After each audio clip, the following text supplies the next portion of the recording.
الكل عنده خطط وطموحات وتطلعات للمستقبل، لكن شو يحفزنا على تحقيقها؟ وكيف ممكن نوصل لمكانة التقدم اللي نحلم فيها؟ أنا فاطمة الكعبي، وعندي فضول كبير أني أتعلم أكثر وأكون جزء من تكوين المستقبل.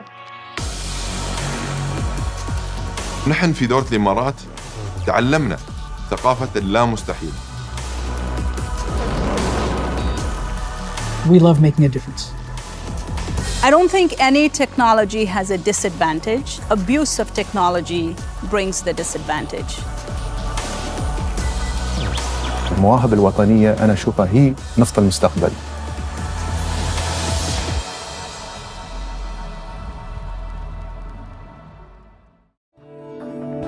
أنا حالياً أدرس هندسة الكمبيوتر، ودايماً أبهرتني الابتكارات العلمية التكنولوجية من يوم ما كان عمري 10 سنوات. عندي شغف باكتشاف الأفكار الجديدة والحلول المبتكرة القادرة على صنع فرق في عالمنا.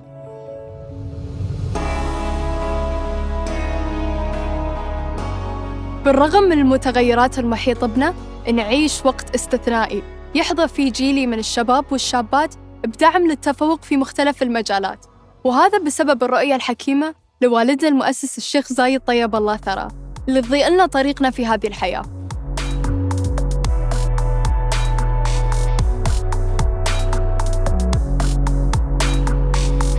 كان سيدي صاحب السمو الشيخ محمد بن زايد تكلم وقال كيف نحن ننظر ل50 سنة للأمام بحيث أن نحتفل بتصدير آخر برميل بترول. بيجي وقت بعد 50 سنة وبنحمل آخر سفينة، آخر برميل نفط. السؤال بعد 50 سنة بعد تحميل هذا البرميل هل بنحزن؟ إذا كان الاستثمار اليوم صحيح، أنا أراهن يا أخوان وأخوات أنا بنحتفل في هذه اللحظة. شو هي دوافع الإمارات نحو التركيز على مجالات الابتكار والإبداع؟ وشو الأسباب وراها؟ شو المكان اللي نحلم بالوصول لها؟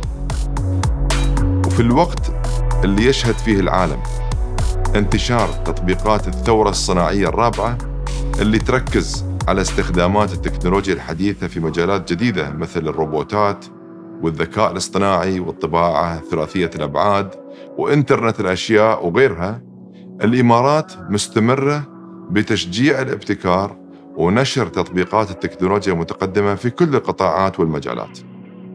طبعاً هذا التركيز على الابتكار لا يأتي من فراغ، وإنما من التركيز الدائم والثابت للقيادة الرشيدة في دولة الإمارات على تشجيع الابتكار ومواجهة التحديات وتحويل هذه التحديات إلى فرص مستدامة.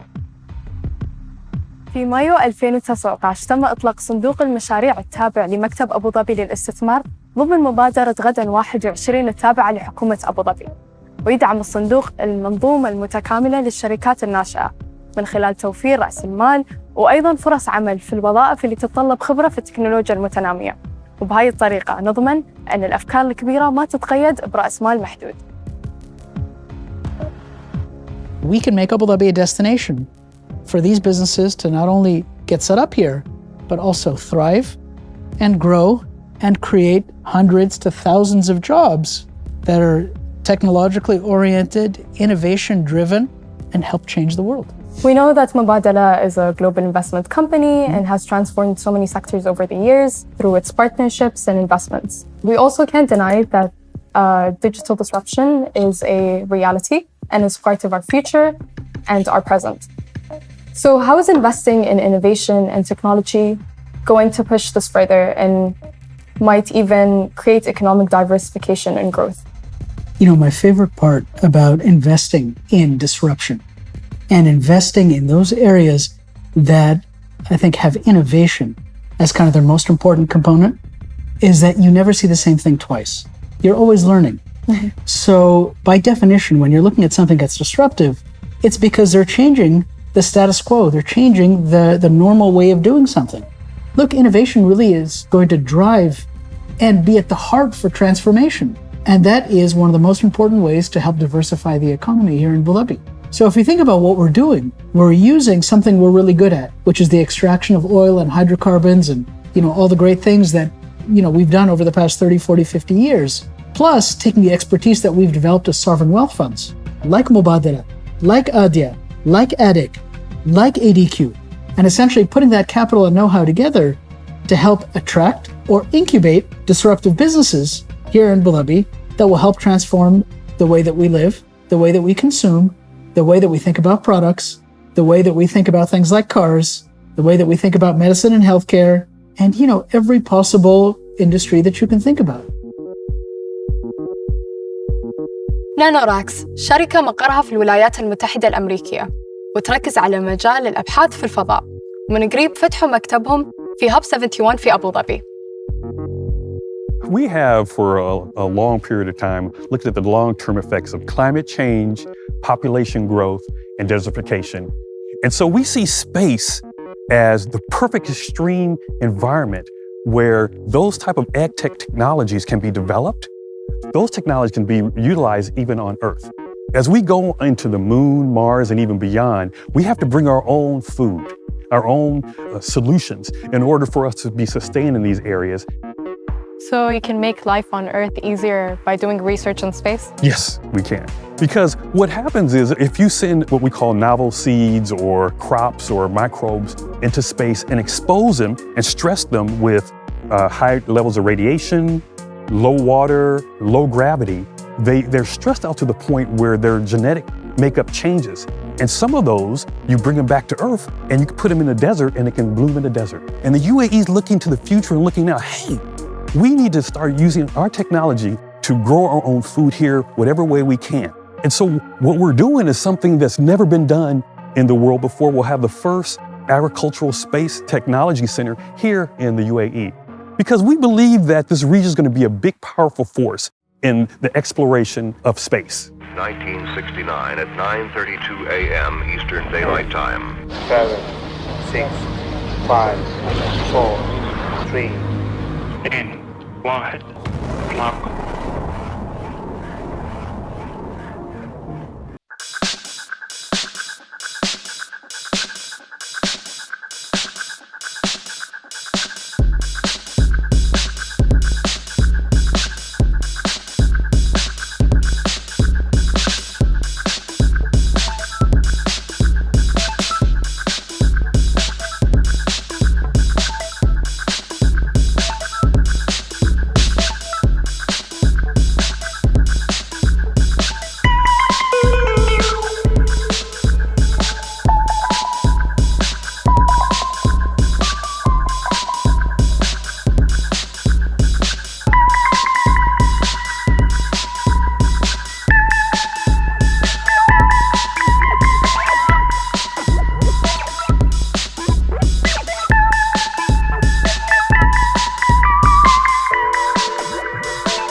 In sci-fi movies, and now they're becoming a reality. How did Waymo come to be? Waymo actually started out life as the Google self-driving car project back in 2009. And that was when we designed a prototype vehicle, the Firefly, which completed the world's first fully autonomous ride on public roads. And since then, over the last 10 years, we've been developing and testing our technology. So we've put all of our new ideas through a really rigorous testing process that's on the road, that's in simulation, to make sure that it's safe before we allow it anywhere into our cars. We're not looking to build a better car. What we're really looking to do is to build a better driver. And we hope that that most experienced driver can really transform some of the 10 trillion miles that motor vehicles travel around the world.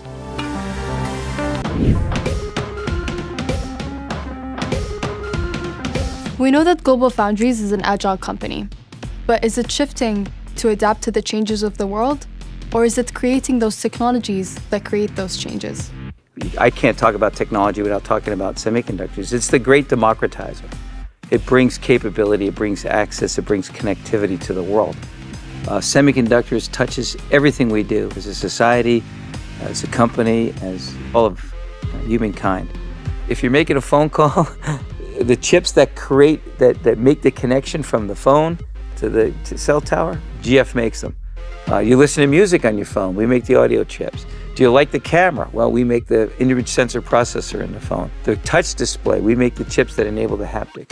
We make 100% of all handsets manufactured in the world, independent of whose handset it is.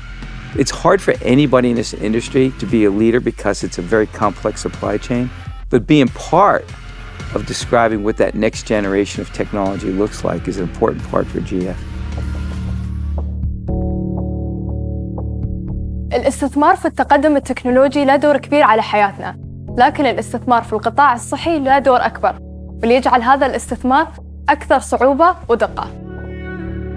We always like doing something with somebody who's done it before, not just because we can learn from them, but also because it gives you new perspectives. Cleveland Clinic Abu Dhabi is a great example of partnership, but it's also a great example of fusing technology and innovation in medicine, in healthcare. Robotic heart surgery accounts for the great majority of the type of heart interventions we do here in the hospital. Coming into this interview, I thought maybe that prefer the traditional methods of medicine over, using robotics, especially in other industries.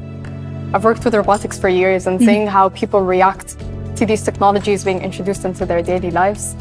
Not everyone is a big fan of technology, so it's very interesting to see it from a medical perspective. Most people think the robot is doing surgery. The robot actually is not.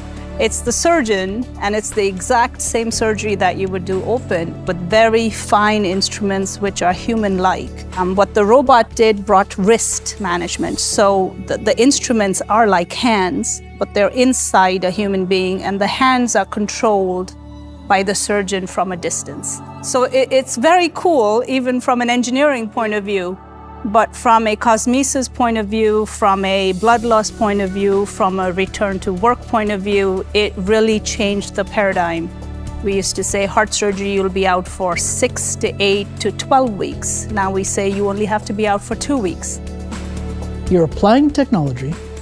You're encouraging doctors to say, hey, look, we have an environment here in Abu Dhabi at Cleveland Clinic where we're encouraging medicine being practiced at the cutting edge of both science and technology. الحلول الذكية تتطلب التفكير خارج الصندوق، لكن هذا مو معناته أن أفكارنا لازم تكون معقدة. ممكن أصغر الحلول تحل أكبر المشاكل، وهاللي سوته ليزلي دريك الرئيسة التنفيذية لشركة أوتست ميديكال مع مشروعهم تابلو آلة غسيل الكلى. Dialysis has not really changed over the last 30 years. We're still using equipment from the 80s. The whole care delivery model sort of been frozen in time. Patients have really only had one choice around where to go and get this life-sustaining therapy, which is in a dialysis clinic. And so our vision from the beginning was to use technology for a larger purpose, and not technology for technology's sake, but technology as an agent of change in the whole care delivery model. And our definition of that was enabling more people to dialyze at home, where we felt they would have a better chance of sort of dialyzing to live versus living to dialyze. And so eventually the R&D vision became, Could we make kind of the Swiss Army knife? Could we fold in the functionality of 5 or 6 different dialysis machines all into one? Tableau is about 36 inches tall. So we thought about 36 inches on wheels so that we could offer hospitals and health systems a simpler, more cost-effective, more sustainable solution for dialysis that enabled them to use one device platform, whether that was in the ICU or in the home. Tableau has 3,500 components in it and about 500,000 lines of code. And then we decided to wrap a whole data ecosystem, two-way wireless data transmission, as well as predictive algorithms, machine learning, that ultimately make the Tableau machines smarter over time. In terms of simplicity, it should be easy enough for a 5th grader to use it, really without even hardly needing to read or write English. The first time we ever treated somebody on Tableau, it was years ago. He had just used Tableau really for the first couple of weeks. And so he said that he had been able to go back to work even on his dialysis days because he didn't feel like he'd been on dialysis. يتطلب الإبداع ذكاء. عشان نجني ثمار هذا الإبداع علينا نكون مستعدين لتحديات المستقبل ونتأقلم مع التغيرات. فممكن التقدم التكنولوجي، الابتكار، الكوارث الطبيعية وحتى الأوبئة تغير طريقة عملنا. فكيف ممكن نكون مستعدين للمستقبل؟ أشعر بالفخر وأنا أشوف طيارة تمر من فوق في سماء الإمارات محملة بقطع من مصنوعة في شركة ستراتا. في ستراتا غير عن أن نحن نصنع أجزاء للطائرات، كذلك نحن نوظف الطاقات والقدرات اللي عندنا في ستراتا أن نطور من التكنولوجيا الموجودة اللي تساعدنا في عمليات التصنيع عندنا. اليوم ستراتا تعطي شركات من مثل إيرباص، من مثل بوينغ، حلول تكنولوجية تساعدنا نحن في عمليات التصنيع. The coronavirus and international flights have been cut back or cancelled. Reporting shortages of face masks is showing no signs of slowing down. كان في تعاون بيننا وبين شركة هانيويل، وهالتعاون كان إن نحن نصنع كمامات N95 في ظل الجائحة. فنحن كان أول خط إنتاج في منطقة الخليج العربي لهالكمامات.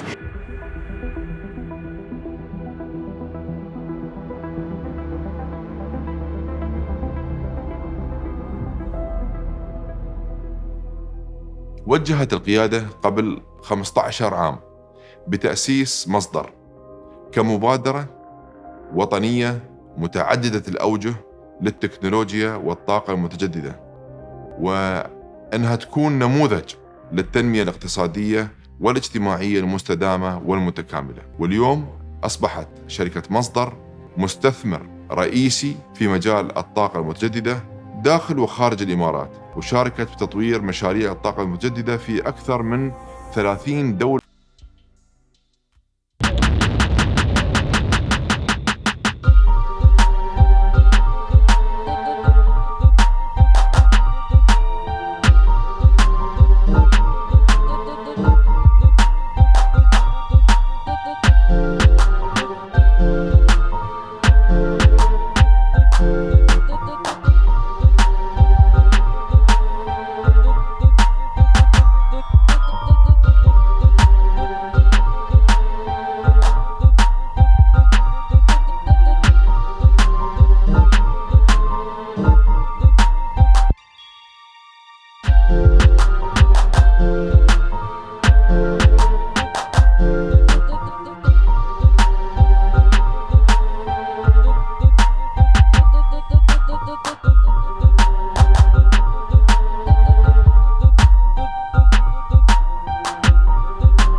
أهمية إكمال مسيرة الإنجازات وخلق الفرص مهما كانت التحديات اللي نواجهها. ومثل ما سمعنا من القادة والخبراء في مختلف المجالات، مستقبل جيلي والأجيال القادمة زاهر بإذن الله. في النهاية نحن في دولة لا مستحيل، ومهما كانت هذه التحديات بنتخطاها بعزيمتنا وإصرارنا. فسؤالي لكم، كيف ممكن أنتم تتركون أثر على هذا العالم؟